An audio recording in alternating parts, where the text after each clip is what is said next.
Okay, hello. In this video, you will hear a former chairman of the Joint Chiefs of Staff from several years ago refer to the felon as a wannabe dictator. And in this video, you'll also hear about the most recent chairman here in 2025 and other senior military officers that have been fired. And also a retired Navy commander, you're looking at him right now in the screen, provides some insight on how the felon is stepping the country towards going to war against basically the rest of the planet. Yet you will see him, that is the felon, while running for election this last time, saying that his opponents were warmongers. Please watch the rest of this video.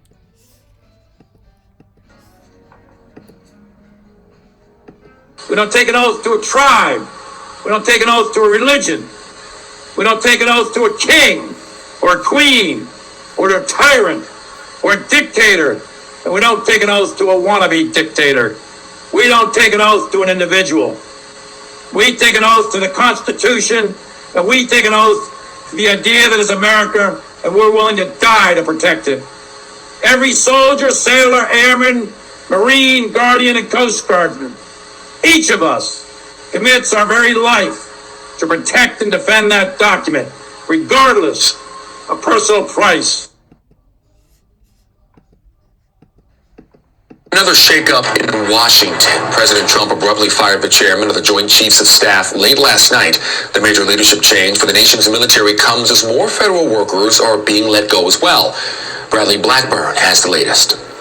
The chairman of the Joint Chiefs of Staff, Air Force General C.Q. Brown, is now out of his job, along with two other senior military leaders. In a Truth Social post, President Trump wrote, "I want to thank General Charles C.Q. Brown for his over 40 years of service to our country," adding, "He is a fine gentleman and an outstanding leader." The chairman was the second black general to serve in the role, and his support for diversity and equity in the ranks had been criticized by Defense Secretary Pete Hegseth. The president is nominating retired Air Force Lieutenant General Dan Kane to be the next probably another Trump bootlicker chairman.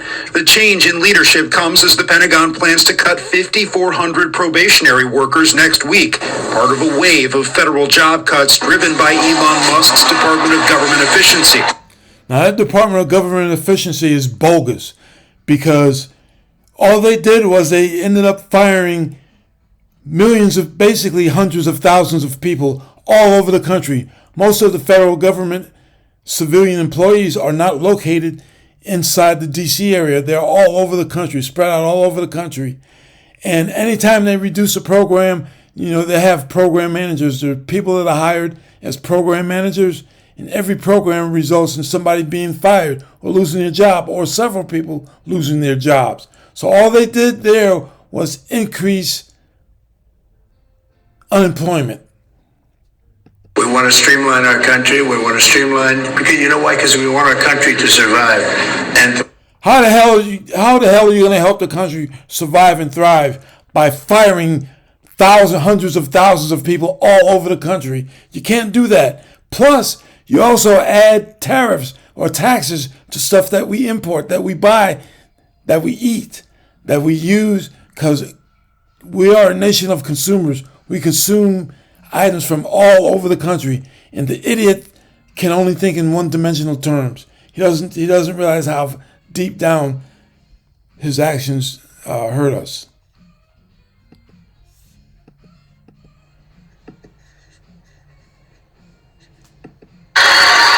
under my leadership, we had no wars. Instead of a globalist warmonger in the White House, you had a peacemaker at 1600 Pennsylvania Avenue. We're not just buying something.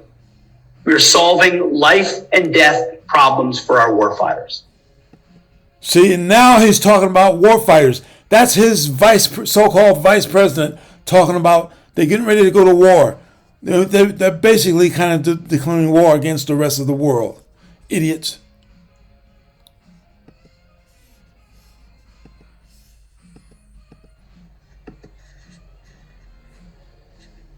Under my leadership, we had no wars. Instead of a globalist warmonger in the White House, you had a peacemaker at 1600 Pennsylvania Avenue. We're not just buying something. We're solving life and death problems for our warfighters. We're not building for peacetime. We are pivoting the Pentagon and our industrial base to a wartime footing.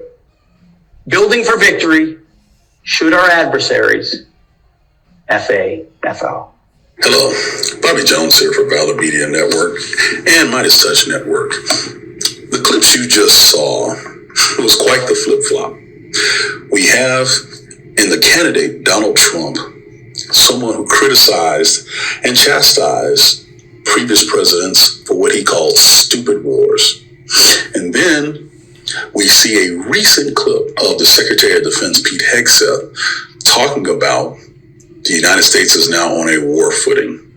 The question is, what the heck happened? Well, I'm going to answer that, but make no mistake, the current administration, that includes President Trump, Secretary Hegseth, and other members of the cabinet, are marching the United States to war.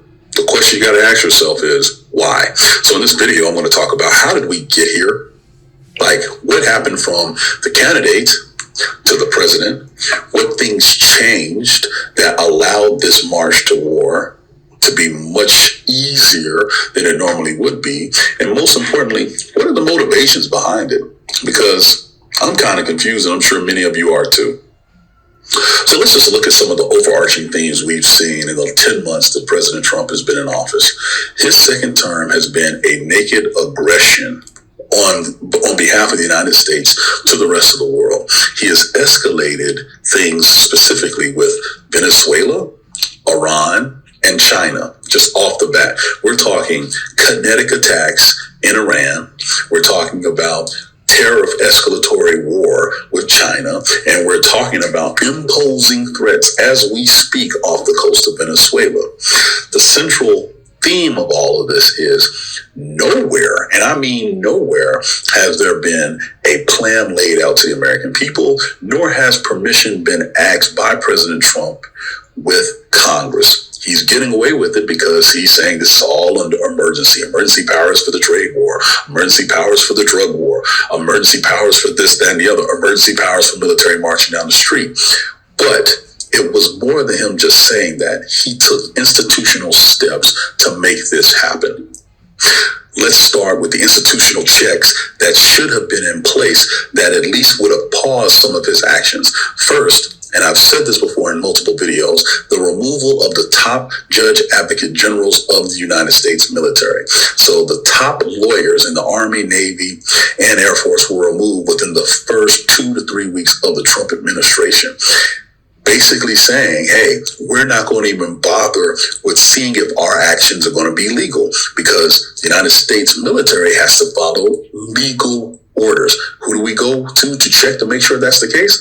The United States JAG Corps. Well, when you remove the top members and then bring in someone to hand select who you want as a JAG, that removes proper oversight. Stepping forward from there, Congress has not been asked, addressed, briefed prior to the actions that have been taken by the current administration. There have been over 16 unilateral military strikes that the United States military has conducted that we know of in the time since President Trump has reassumed office. 16, not one congressional briefing held before and very little held after. And the few briefings that have been held after were only given to Republicans. Democrats were purposely left out of those limited number of briefings. When you add the removal of the United States, the press corps that deals with the Pentagon, okay, that can ask direct questions every day. You know, there used to be an actual daily Pentagon press briefing. We don't have that anymore. Why? Because we don't have a Pentagon press corps to begin with. They've all been forced out because Pete Hegseth is super paranoid about the leaks that continue to come out of his administration. The reason those leaks come out is because there is absolutely zero trust amongst the top military leaders and him. So with those institutional checks that have been removed, what has happened? Well, just this fall, in 2025, the United States Navy, United States Air Force have been involved in shooting boats off the coast of Venezuela. We're talking over. Now, shooting boats off the coast of Venezuela. Why? Oh, because they're drug-carrying boats? Now, I'm not trying to justify I'm not trying to justify buying drugs or selling drugs at all. But the only reason that all those drug boats are coming into the country is because Americans are buying the drugs. They're feeling a need. For some reason, so many Americans need to buy drugs. 75 killed, 20 boats at least that we know of that have been attacked or engaged. And now you have the USS Gerald R. Ford that has moved into the area of responsibility, joining. And when you move an aircraft carrier, you're not just moving the carrier only, you're also moving other ships that go with that carrier. You're moving a carrier battle group. That costs billions of dollars per day. Billions of dollars a day. Now, the felon is costing us lots of money. He's costing us to lose expertise in our military. He's firing senior military people because he has no respect for how we conduct business in America. USS Iwo Jima and its amphibious ready group and various other cruiser destroyers that are off the coast of Venezuela. We're talking about a mass of military might that we have not really seen since the end of the wars in Afghanistan and Iraq. It's a significant number. It's in the American hemisphere. It's almost as if the United States has just said, hey, we will take over this. They have not talked to China about anything that's going on in the South China Sea, and they really have not done a damn thing in trying to bring the war in Ukraine to an end. So you're looking at Russia, China, and the United States basically dividing up the world in centers of influence, while we in the United States are asking, why the hell are we going after Venezuela? The excuse has been drug wars. Well, again, we have a Coast Guard that is supposed to be able to deal with that. We have never seen this type of military might applied to drug trafficking and drug wars. But this is what's happening. Now, because of this, Venezuela has started large-scale military exercises. Over 200,000 troops have been mobilized, and they're doing these Okay, now as far as the drug wars go, instead of killing people that are bringing the drugs into the country, how about if we raid the big-time drug dealers? Not the guys not the people that are walking the street, but I'm talking about the folks, the heavy hitters that are importing tons of drugs at one time. Exercises in full view of the United States. Now, is it a flex trying to push back? Of course. But again, with all of those military members, platforms, weapons, the miscalculation goes through the roof. The possibility of someone doing something wrong and being interpreted by the other side as something deadly can really elevate this into an actual real war and a real crisis. The United Kingdom has suspended giving intelligence to the United States. Understand, the UK, Canada, Australia, these groups, what we call the Five Eyes, are closest allies. And now, because they're worried about how we use intelligence in killing people without basically any proof being presented, they want no parts of it. So now because they know that we have a security risk sitting in the White House. Intelligence apparatus has been hindered because our closest allies do not believe that we are acting in good faith. I mean, France has spoken out against these things. Colombia has spoken out against these things. At the G7 summit, Canada has spoken out against these things.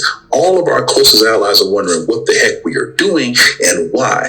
The reality is, no one knows, because we don't have a national security strategy that has been published by the current administration. The last one happened in 2022 under Joe Biden. Typically, when a new administration comes into office, one of the first things they do is release a national security strategy. Now, what he said was typically when a new administration comes into office, they release a national security strategy. Obviously, the felon chose not to do that because, like I said, he's trying to run the country by like the way he ran his own companies, by being legal, borderline legal and borderline illegal. And that's not the way to run America. Without it, we don't know what the priorities of the United States, its defense, and its military are, but that is by design. The government is banning. Okay, thank you very much for watching. In this video, you have heard a former chairman of the Joint Chiefs of Staff referred to the felon as a wannabe dictator, and the most recent chairman and other senior military officers have been fired, most likely because their knowledge and experience are not appreciated or respected by the former reality TV show host, and he doesn't know how to work with professionals either. The felon is a huge security threat to America and really should be removed from the White House.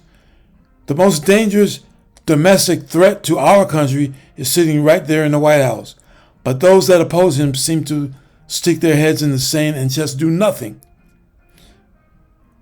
Note, in the comments section there's a link to a video that demonstrates how you can find technology that cures early stage prostate cancer without surgery, hospital stay, or harmful side effects.